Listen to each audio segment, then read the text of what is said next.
নিয়ে আজকের ঐতিহাসিক চট্টগ্রামের প্যারেড ময়দানের তাফসিরুল কোরআন প্রোগ্রামে আলোচনা করব। সেটা হচ্ছে সূরাতু আন-নাহলের 90 নম্বর আয়াত নিয়ে কিছু কথা আমরা উপস্থাপন করবার চেষ্টা করব ইনশাআল্লাহ। এই আয়াতটা অনেক কম্প্রিহেন্সিভ একটা আয়াত। সাইয়েদনা আব্দুল্লাহ ইবনে মাসউদ রাদিয়াল্লাহু তাআলা আনহু উনি বলেছেন, ইন্নাহা মিন আজমাই আয়াতিল কোরআন, এটা কোরআনের সবচেয়ে জামে মানে আয়াত। যদিও ছোট্ট আয়াত, অল্প কিছু কথামালা, কিন্তু তিনি বলতেন এটা কোরআনের সবচাইতে জামে মানে সবচেয়ে কম্প্রিহেন্সিভ একটা আয়াত, যেখানে শব্দ কম কিন্তু এটার দোতনা, এটার আবেদন, এটার মিনিং অনেক বেশি। এই আয়াতে আল্লাহ তাআলা বেসিক্যালি আমাদেরকে তিনটা বিষয়ে আদেশ করেছেন আর তিনটা বিষয়ে বারণ করেছেন, মানে নিষেধ করেছেন। 3 do's and 3 don'ts, do's and don'ts, তিনটা আদেশ, তিনটা নিষেধ। এই ছোট্ট একটা আয়াতে গোটা ইসলামী শরিয়ার the gist, the cream of the creams, গোটা ইসলামী শরিয়ার মূল নির্যাসকে আল্লাহ ঢুকিয়ে দিয়েছেন। তিনটা আদেশ আর তিনটা নিষেধ। আসুন আমরা সরাসরি কোরআন থেকে শুনি, সবাই পড়ুন। আউযু বিল্লাহি মিনাশ শাইতানির রাজীম। বিসমিল্লাহির রহমানির রহিম। ইন্নাল্লাহা ইয়া'মুরু বিল আদলি ওয়াল ইহসানি ওয়া ইতাই যিল কুরবা ওয়া ইয়ানহা আনিল ফাহশাই ওয়াল মুনকারি ওয়াল বাগই يعظكم لعلكم تذكرون। আল্লাহ তাআলা ইরশাদ করছেন, ইন্নাল্লাহা ইয়া'মুরু বিল আদলি ওয়াল ইহসান, নিশ্চয় আল্লাহ তাআলা তোমাদেরকে ন্যায় বিচারের আদেশ দেন, সদাচরণের আদেশ দেন, নিকট আত্মীয়দেরকে দানের আদেশ দেন। আদেশ কয়টা? নিশ্চয় আল্লাহ তাআলা তোমাদেরকে ন্যায় বিচারের আদেশ দেন, সদাচরণের আদেশ দেন, তিনি তোমাদের নিকট আত্মীয়দেরকে দানের আদেশ দেন, আর তিনি তোমাদেরকে অশ্লীলতা থেকে নিষেধ করেন, মন্দ কাজ থেকে নিষেধ করেন, অবাধ্যতা সীমা লঙ্ঘন থেকে নিষেধ করেন। তিনি তোমাদেরকে উপদেশ দেন যাতে তোমরা শিক্ষা গ্রহণ করো। সুবহানাল্লাহ। উপদেশ দিচ্ছে স্বয়ং কে? তিনটা জিনিসের আদেশ। ইয়া'মুরু বিল আদল, সুবিচার, ন্যায় বিচারের আদেশ তিনি দেন। ইহসানের আদেশ দেন, যাতে আমরা ইহসান করি, একে অপরের প্রতি সুবিচার করি, মহানুভবতা দেখায়, অনুগ্রহ দেখায়, আর নিকট আত্মীয়দেরকে যেন আমরা দান করি। এই তিনটা আদেশ তিনি দিয়েছেন। আর কোন তিনটা জিনিস থেকে তিনি বারণ করেছেন? অশ্লীলতা, ফাহশা, মুনকার, মানে সব মন্দ আর অসৎ কাজ, এগুলো থেকে তিনি আমাদেরকে বারণ করেন। ওয়াল বাগি, অবাধ্যতা, সীমা লঙ্ঘন, এই তিনটা কাজ থেকে তিনি আমাদেরকে বারণ করেন। তিনি আমাদেরকে উপদেশ দেন, স্বয়ং আল্লাহ তাআলা আমাদেরকে উপদেশ দেন যাতে করে আমরা শিক্ষা গ্রহণ করি। সুবহানাল্লাহ। আল্লাহ তাআলা প্রথমে আমাদেরকে আদেশ দিয়েছেন আদালের। ইন্নাল্লাহা ইয়া'মুরু বিল আদল, আওয়াজ করে বলুন আল আদল। আমরা উর্দু জানি, হিন্দি জানি, অনেকে ইংরেজিও জানি, কিন্তু আরবি শব্দগুলো আমাদের মুখ দিয়ে বেরোতে চায় না। আওয়াজ করে বলুন আল আদল। মাশাআল্লাহ। ইন্নাল্লাহা ইয়া'মুরু বিল আদল, আল্লাহ তাআলা আমাদেরকে আদলের আদেশ দেন।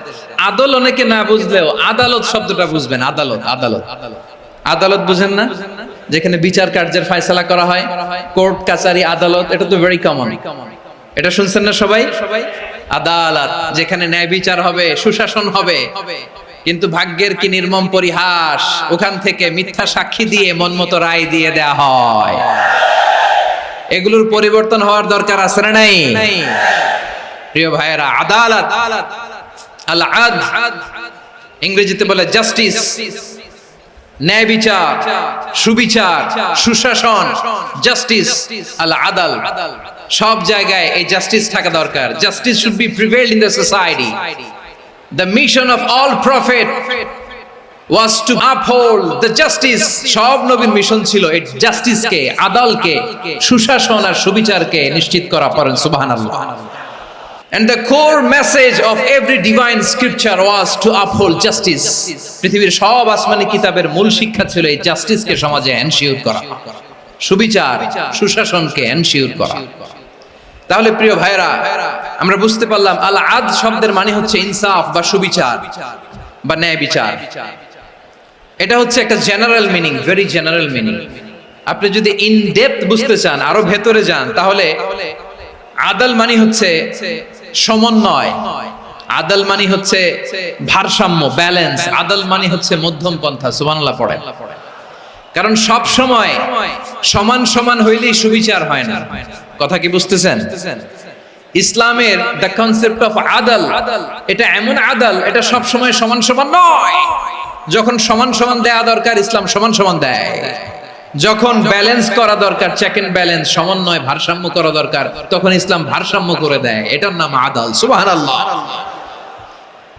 সহজ করে আপনাদেরকে বুঝাই, যেমন ধরুন একটা পরিবারের 3 জন সদস্য, স্বামী, স্ত্রী আর সন্তান।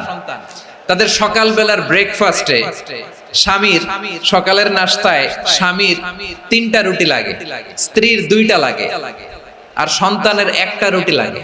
এখন আমি যদি সমান সমান করে আদল করতে চাই, সবাইকে যদি 3টা করে রুটি দেই, তাহলে স্বামী বেচারার জন্য ঠিক আছে? কি বলেন? কথা কি বুঝতেছেন না কষ্ট হয়ে যাচ্ছে? যদি সমান সমানের নিয়মে আগাই, তাহলে 3টা করে যদি রুটি দেই স্বামীর জন্য ওকে, কিন্তু স্ত্রীর জন্য 1টা বেশি হয়ে যায়। আর সন্তানের জন্য কয়টা বেশি হয়? আচ্ছা, এই তো বুঝতেছেন, মাশাআল্লাহ। আচ্ছা, 2টা করে যদি সবাই রে দেই সমান সমান নীতিতে, তাহলে স্ত্রীর জন্য, স্ত্রী বেচারির জন্য ঠিক আছে, কিন্তু স্বামীর কয়টা কম পড়ে? আর সন্তানের বেশি হয়ে যায় কয়টা? আচ্ছা, সমান সমান নীতিতে সবাইকে যদি সকালের নাস্তার জন্য 1টা করে রুটি দেই, সন্তানের জন্য ঠিক আছে, কিন্তু স্ত্রী বেচারির কম পড়ে কয়টা? স্বামীর কম পড়ে কয়টা? 2টা। কথা কি বুঝতেছেন? আর আমি যদি স্বামীকে দেই 3টা, স্ত্রীকে দেই 2টা, আর সন্তানকে দেই 1টা, তাহলে কারো অপচয় হবে না। যার যতটুকু দরকার ঠিক ততটুকুই কাজে লাগবে। চিল্লায় বলেন ঠিক কি না? এটাই হচ্ছে ইসলামের আদাল, যেখানে যার যতটুকু দরকার তাকে সেখানে ঠিক ততটুকু দিয়ে দেওয়ার নামই হচ্ছে আদাল। চিল্লায় পড়েন আল্লাহু আকবার। রব্বুল আলামিন বলেন, ইউসিকুমুল্লাহু ফি আওলাদিকুম লিযযাকারি মিসলু হাযযিল উনসায়াইন। আল্লাহ তোমাদেরকে ওসিয়ত করেন, তোমাদেরকে আদেশ দেন, উত্তরাধিকার সম্পদ যখন বন্টন হবে, ছেলেরা যতটুকু পাবে, মেয়ে পাবে তার অর্ধেক। সুবহানাল্লাহ বলেন। দেখেন, ছেলে যতদূর, মেয়ে অর্ধেক। ছেলে ডবল পাবে। আপাত দৃষ্টিতে মনে হয় এখানে অবিচার হয়েছে, কিন্তু আসলে কি অবিচার হয়েছে? আপনি বিয়ের ক্ষেত্রে যান, ওইখানে আবার ছেলে মোহরানা দেয়, মেয়ে সেখানে মোহরানা পায়। তাহলে চেক এন্ড ব্যালেন্স, ভারসাম্য, ব্যালেন্স, মধ্যম পন্থা এখানে আছে না নাই? এটাই হচ্ছে ইসলামের আদল। আল্লাহ তাআলা এই আদলের আদেশ দিয়েছেন, সুবিচার, ন্যায় বিচার, সুশাসন এবং ভারসাম্যের আদেশ দিয়েছেন। প্রিয় ভাইয়েরা, একটি শান্তিময় সমাজ, একটা সমৃদ্ধ সমাজ, একটা মানবিক সমাজ যদি আমরা পেতে চাই, এই আয়াতের মধ্যে যতগুলো পয়েন্ট আছে সবগুলোর বাস্তবায়ন লাগবে। এই আয়াতে আল্লাহ তাআলা একটা মানবিক সমাজের রূপরেখা টেনেছেন। তার প্রথম কথা হচ্ছে ইন্নাল্লাহা ইয়ামুরু বিল আদল। আল্লাহ তাআলা তোমাদেরকে আদলের নির্দেশনা দেয়, সুবিচার, সুশাসনের নির্দেশনা দেয়। যে সমাজে আদল থাকে না, সেই সমাজে জুলুম মানুষের ঘাড়ে চেপে বসে। আদলের বিপরীত হচ্ছে জুলুম। আদলের বিপরীত কি? জুলুম বা জাওর, অত্যাচার, অবিচার, বৈষম্য। এই যে বৈষম্য বিরোধী ছাত্র আন্দোলন কমন পড়ছে? এই যে একজন সমন্বয়ক তো দেখা করলো আমার সাথে। জুলুম মানে হচ্ছে বৈষম্য।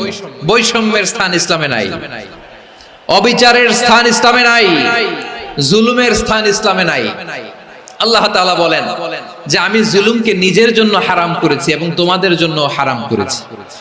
বিশ্বনবী ফরমান, আল্লাহ তাআলা বলেন হাদিসে কুদসিতে, ইয়া ইবাদি ইন্নী হারামতুয যুলমা আলা নাফসি ওয়া জাআলতুহু বাইনাকুম মুহাররামান ফালা তাযালামু। আমার গোলামেরা শোনো, নিশ্চয় আমি আল্লাহ তাআলা জুলুমকে আমি আমার উপরে হারাম করেছি, অনুরূপভাবে জুলুম করাকে তোমাদের উপরেও হারাম করেছি। ফলে ফালা তাযালামু, তোমরা একে অপরের সাথে জুলুম করো না। নির্দেশনাটা কার?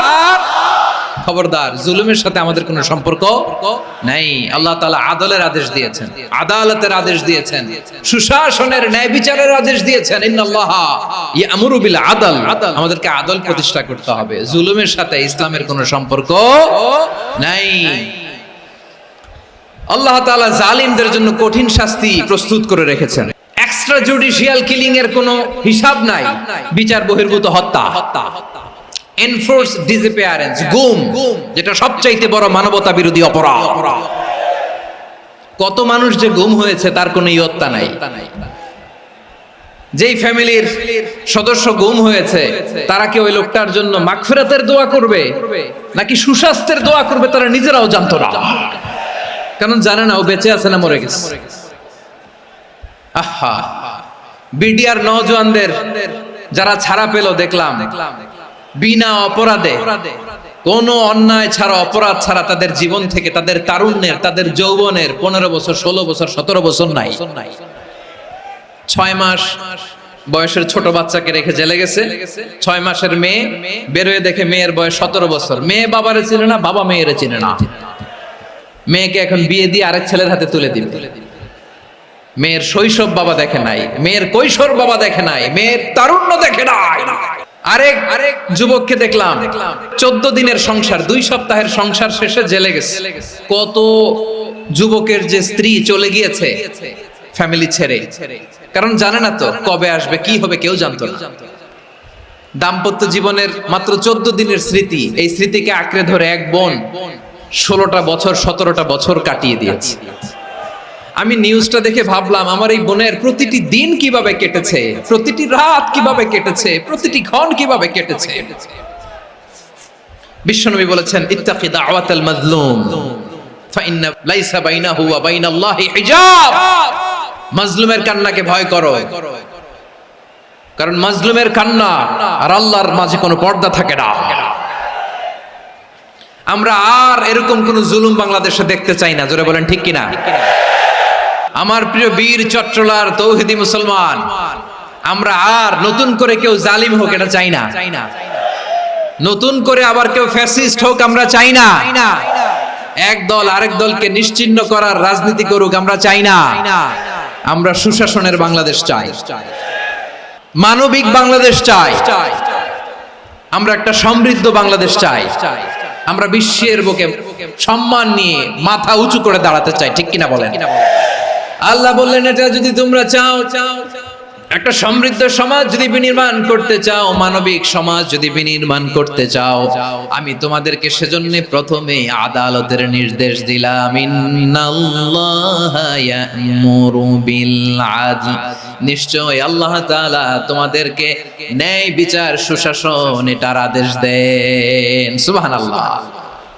আদাল, ন্যায় বিচারের আদেশ আল্লাহ তাআলা কোরআনের বিভিন্ন আয়াতে দিয়েছেন। আল্লাহ তাআলা বলছেন, ইন্নাল্লাহা ইয়া'মুরুকুম আন তুআদ্দুল আমানাতি ইলা আহলিহা ওয়া ইযা হাকামতুম বাইনান নাসি আন তাহকুমু বিল আদল ইন্নাল্লাহা নি'ম্মা ইয়া'iযুকুম বিহি ইন্নাল্লাহা কানা সামিআম বাসীরা।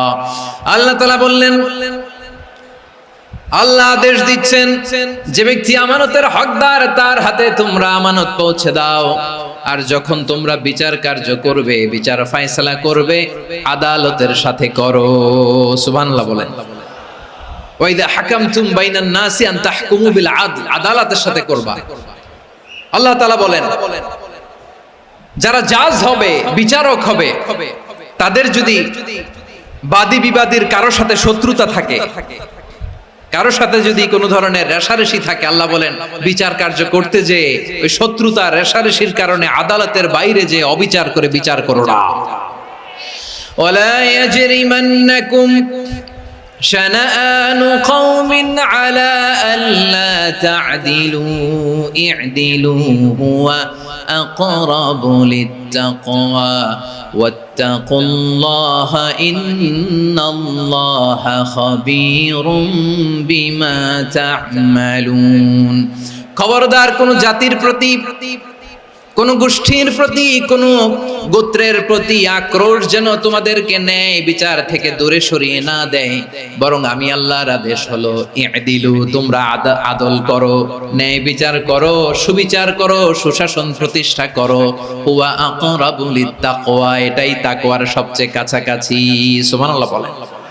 কোরআনের বিভিন্ন আয়াতে আল্লাহ তাআলা স্পেসিফিকলি ধরে ধরে বিচার করার সময় আমরা যেন আদল করি সেটা বলেছেন। কোরআনের কোন কোন জায়গায় আল্লাহ তাআলা এই আল আদল শব্দটা ব্যবহার করেছেন। আবার একই জিনিস ইনসাফ, সুবিচার, সুশাসন, ন্যায় বিচার, ন্যায় পরায়ণতা বুঝাতে আল্লাহ তাআলা কখনো কখনো আল কিসত শব্দটা ব্যবহার করেছেন। আল্লাহ তাআলা বলেন ওয়া ইন হাকামতা ফাহকুম বাইনাহুম বিল কিসতি ইন্নাল্লাহা ইউহিব্বুল মুকসিতিন। যখন তুমি বিচার করবে, বিশ্বনবীকে উদ্দেশ্য করে অ্যাড্রেস করে বললেন, নবী হে, ইহুদিরা কোনো বিষয়ে মীমাংসার জন্য যদি আপনার দরবারে আসে, যদি বিচার করতে হয়, খবরদার অবিচার করবেন না। ফয়সালা যেটা করবেন কিসতের সাথে করবেন, ন্যায় পরায়ণতার সাথে করবেন, কারণ ইন্নাল্লাহা ইউহিব্বুল মুকসিতিন, নিশ্চয় আল্লাহ রাব্বুল ইজ্জাত ন্যায় পরায়ণশীলদেরকে বড্ড ভালোবাসেন। সুবহানাল্লাহ বলেন। ন্যায় পরায়ণ লোকদেরকে আল্লাহ তাআলা বড্ড ভালোবাসেন। অন্য আয়াতে আল্লাহ তাআলা বলছেন وَنَضَعُ الْمَوَازِينَ الْقِسْطَ لِيَوْمِ الْقِيَامَةِ فَلَا تُظْلَمُ نَفْسٌ شَيْئًا। আমি কিয়ামতের দিন ন্যায় পরায়ণতার মানদণ্ড স্থাপন করব, যেটাকে আমরা মিজানের পাল্লা বলি। আল্লাহ বলেন ন্যায় বিচারের মানদণ্ড কিয়ামতের ময়দানে আমি আল্লাহ স্থাপন করব। সেদিন কারো প্রতি বিন্দু পরিমাণ, এক চুল পরিমাণ অবিচার করা হবে না, কোনো অবিচার করা হবে না। সেদিন সুশাসন হবে, সুবিচার হবে, ন্যায় পরায়ণতার সাথে বিচার হবে। আওয়াজ করে পড়েন আল্লাহু আকবার।